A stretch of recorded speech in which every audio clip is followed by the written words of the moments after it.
A FESDEP vem numa gangorra muito grande, tentando se equilibrar a cada concurso, mas isso não tem sido suficiente. Muitas iniciativas foram realizadas pela atual administração da FESDEP. Tenho aqui presente a doutora Maria de Lourdes, nossa querida tesoureira, e só ela e eu sabemos como nós enfrentamos dificuldades sérias. Durante o Congresso Nacional dos Defensores Públicos, esteve aqui uma equipe da Escola de São Paulo. E eu fiquei muito impressionada, porque na discussão que se teve na mesa das escolas, chegou-se à conclusão de que o modelo mais atualizado e o mais ajustado atualmente seria aquele que viesse de dentro da própria instituição. A FESDEP é uma fundação de direito privado, as regras são outras, temos controle pelo Ministério Público, temos também ainda o Conselho Deliberativo da própria FESDEP, que é integrado também por colegas e presidido pela Defensora-Geral. Então, penso que é muito controle. Acho que se nós quisermos realmente ter um organismo cultural que funcione, que atue, é necessária uma reforma para que possamos trazer para dentro da instituição a nossa escola. A nossa escola teria como incentivo principal, como ocorre em São Paulo, uma fatia do orçamento destinado à Defensoria Pública. É invejável o que eu ouvi dos colegas de São Paulo, porque eles têm uma verba de 4 milhões ao ano e que supre, inclusive, material didático, os cursos que os colegas desejam fazer, há toda uma estrutura especializada. Penso que somente dessa forma a escola pode realmente cumprir o seu verdadeiro papel junto aos colegas e junto à nossa instituição. 1 minuto para a réplica. Eu discordo um pouco a maneira da FESDEP. Eu acredito que é porque a FESDEP é a fundação e é fiscalizada pelo Ministério Público. Eu entendo que nós poderíamos mudar uma escola, como a Júris, uma escola aonde essa escola poderia não só dar aulas aos nossos alunos que pretendem serem defensores públicos, mas também organizar os cursos de atualização aos defensores públicos. Porque nós temos que sempre lembrar um detalhe, ela é uma instituição privada. E sendo uma instituição privada, é ilegal a Defensoria Pública dar algum dinheiro à FESDEP. E mesmo que fosse a escola, que não fosse a FESDEP. Então é importante sim que nós tenhamos presente, e talvez nós tenhamos que mudar essa situação de fundação para uma escola. E nessa mudança para uma escola, então sim, como defensora geral, contratar os serviços para aperfeiçoamento dos nossos colegas. É uma maneira de auxiliar. 1 minuto. Eu acredito que não houve uma compreensão, desculpe, doutora Dirce, mas daquilo que eu falei. A escola passaria a integrar a própria instituição, ela seria um organismo dentro da nossa estrutura administrativa. Aí não haveria essa gangorra toda que nós estamos falando ao longo tempo. E, por outro lado, mesmo a situação difícil, nós proporcionamos, sim, aos colegas a atualização de várias matérias durante esse tempo em que estive na presidência. Ocorre que parece que é um fenômeno em relação a isso, né?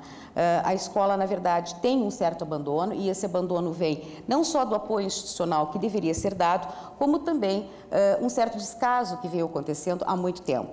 A participação dos colegas é importante, esse engajamento com a escola não é possível se fazer se todos nós não estivermos interessados, se não aderirmos aos projetos, né? Nós fizemos várias palestras, organizamos toda a parte estrutural que poderia ser do interesse dos defensores públicos, e mesmo assim nós tivemos sempre uma pouca entrada dos colegas da escola. Acredito que é necessário, sim, uma reformulação nesse sentido, porque o mecanismo mais moderno e mais atual para as escolas que hoje existem nas defensorias públicas brasileiras. Ok, obrigado. Bem, a pergunta continua com a doutora Helena Grilo, que perguntará para a doutora Jussara Acosta. Vamos ao sorteio. Número 1, o tema são os critérios de promoção. Doutora Helena, 1 minuto para a pergunta. Doutora Jussara, o que a senhora acha dos critérios de promoção por mérito atualmente vigentes, levando em conta que uma das questões mais polêmicas em nossa classe? Bom, ao lado das designações, realmente as promoções são o ponto nevrálgico. As promoções, elas estão estipuladas em lei, elas são previstas em lei. E ela, por merecimento, ela diz que Os colegas devem ser avaliados em relação à presteza dos seus serviços, formação superior em cursos de doutorados, mestrado, etc. Ocorre, eu entendo, que isto não poderia ser o suficiente. Por quê? Nós temos que analisar a situação do colega, do defensor que está no interior, porque ele atua em varas judiciais, ele é assoberbado de serviço. O colega que está em Porto Alegre, ele atua em varas especializadas, ele tem muito mais disponibilidade de tempo para atuar em cursos ou cursar pós-graduação, mestrado e doutorado. Eu acho que o critério teria que ser, em primeiro lugar, com mais peso, valorizando o serviço do colega no interior, porque ele está sozinho lá, após um critério diferenciado para os cursos superiores, mestrado, doutorado, etc. Eu entendo também que os colegas da capital, eles têm um horário também diferenciado dos defensores do interior, porque os defensores do interior, via de regra, eles têm toda a atividade, a atuação durante a semana. Inclusive, eles são os